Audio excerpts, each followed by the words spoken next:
Hello guys welcome to this my channel. आज विषय होची बड़ मात्रा रे इयरफोन रो व्यवहार करिया द्वारा हमर शरीर उपरे केउ प्रकार प्रॉब्लम आसी थाए।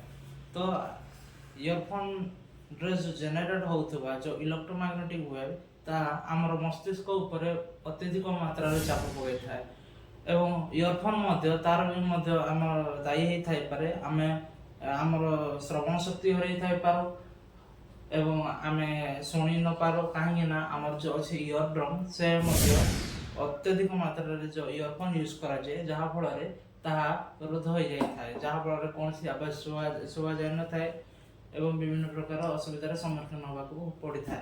तेणुक जदि बंधुगण आपण मैंने अत्यधिक मात्रा जब इयरफोन व्यवहार करुँच तार सूचना अनुଯାयी दिन को 60% मीन्स दिन को 60 मिनट बा गोटे घंटा आपण इयरफोन यूज करेंगे जेकोसी गीत शुणी पारे कि जेकोसी आवाज को निजे मनोरंजन व्यवहार करें।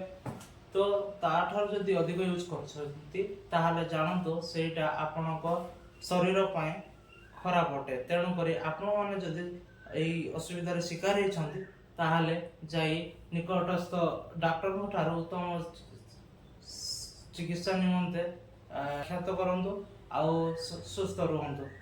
तेणुक आपको जदि ये भिडियोटी भल लगी सब्सक्राइब करंतु, लाइक करंतु एवं शेयर करंतु। Thank you.